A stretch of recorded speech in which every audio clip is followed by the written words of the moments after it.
பற்றி எறிந்த CSK versus RR அணிகள் மோதிய இன்றைய ஆட்டம் எதிர்பாராத அதிர்ச்சி திருப்பம். அதாவது ஐபிஎல் ரசிகர்களின் பெரும் எதிர்பார்ப்புகளுக்கு மத்தியில் தொடங்கிய இன்றைய சிஎஸ்கே வெர்சஸ் ஆர்ஆர் அணிகள் மோதிய போட்டியில் டாஸை வென்ற சிஎஸ்கே அணி முதலில் பந்து வீச்சை தேர்வு செய்திருந்தது. அதனைத் தொடர்ந்து பேட்டிங் செய்ய களமிறங்கிய ராஜஸ்தான் அணி இந்த முறை அதிரடியில் மிரட்டியிருந்தது. அதிலும் ஓப்பனிங் இறங்கிய நிதிஷ் ராணாவும் மிடில் ஆர்டரில் களமிறங்கிய ரியான் பராக்கும் சேர்ந்து உச்சகட்ட அதிரடியில் மிரட்ட, இதில் நிதிஷ் ராணா மட்டுமே அதிகபட்சமாக 81 ரன்கள் குவித்திருந்தார். மேலும் ஆர்ஆர் அணியின் இந்த அதிரடியால் வெறும் 13 ஓவர்களுக்கே கிட்டத்தட்ட 135 ரன்களை நெருங்கிவிட்டது ராஜஸ்தான் அணி. இதனால் எப்படியும் 20 ஓவர்கள் முடிவில் ராஜஸ்தான் அணி 230 அல்லது 240 ரன்கள் வரை எடுத்து விடுவார்கள் என்றுதான் பலரும் எதிர்பார்த்தனர். ஆனால் சரியாக 13வது ஓவருக்கு பிறகு சிஎஸ்கே பவுலர் நூர் அகமதுவும் மதிசா பதிரனாவும் சேர்ந்து ராஜஸ்தான் அணியின் விக்கெட்டுகளை மளமளவென வீழ்த்தி மொத்த மேட்சையும் தலைகீழாக மாற்றிவிட்டனர். இதனால் 230-240 ரன்கள் எடுக்கும் என்று எதிர்பார்த்த ராஜஸ்தான் அணி இறுதியாக 20 ஓவர்கள் முடிவில் வெறும் 182 ரன்கள் மட்டுமே எடுத்திருந்தது.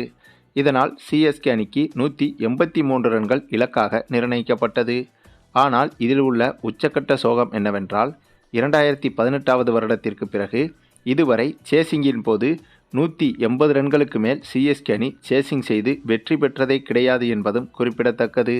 ஆகவே இப்படி ஒரு புள்ளி விபரத்தை வைத்துக்கொண்டு இந்த போட்டியில் சேசிங் செய்ய களமிறங்கியது சிஎஸ்கே அணி. ஆனால் எதிர்பார்த்தது போலவே ஆரம்பம் முதலே சிஎஸ்கே அணியும் தொடர்ச்சியாக அவர்களது விக்கெட்டுகளை பறிகொடுத்து வந்தனர். அதிலையும் நம்ம சிஎஸ்கே அணிக்கு அதிரடியாக விளையாட தெரியுமா தெரியாதா அப்படிங்கிறது நமக்கு தெரியலைங்க. எப்போ பார்த்தாலும் சரி உருட்டிய விளையாடுறாங்க. ஒரு டீமில் 11 பேரும் ராகுல் டிராவிட்டாக இருந்தால் எப்படி இருக்கும்? ஸோ அப்படித்தாங்க விளையாடுறாங்க நம்ம சிஎஸ்கே அணி. எதிரணி 120 ரன் அடித்தாலும் அப்படி தான் விளையாடுறாங்க. இல்லை எதிரணி 180, 200, 250 ரன்னு இப்படி பெரிய ஸ்கோர் அடித்தாலும் நீ பாட்டுக்கு அடிச்சுட்டு போ எனக்கு என்ன அப்படிங்கிற ரேஞ்சுக்கு தான் சிஎஸ்கே அணி உருட்டுன்னு உருட்டுறாங்க. அதுவும் சிஎஸ்கே அணியில் பவுலர்களோட ஆதிக்கம் அதிகமாக இருக்கிறதால தான் எதிரணியை 160, 170 ரன்களுக்குள் சுருட்டி சிஎஸ்கே அணி நிறைய வெற்றிகளை பெற்று வந்துள்ளது. ஆனால் இந்த சீசனை பொறுத்தவரையில் நூர் அகமதுவை தவிர மற்ற எந்த பவுலரும் சொல்லும்படியாக சிறப்பாக பந்து வீசாததால் தான் சிஎஸ்கே அணி பந்து வீச்சில் நிறைய ரன்களை கொடுத்து விடுகிறது. ஆக இந்த மேட்சிலும் அதே தாங்க நடந்துச்சு. பின்னர் ரன் சேசிங்கிலும் சிஎஸ்கே அணி பயங்கரமாக சுதப்ப, இதனால் இந்த போட்டியிலும் சிஎஸ்கே அணி போராடி தோல்வியை தழுவியது.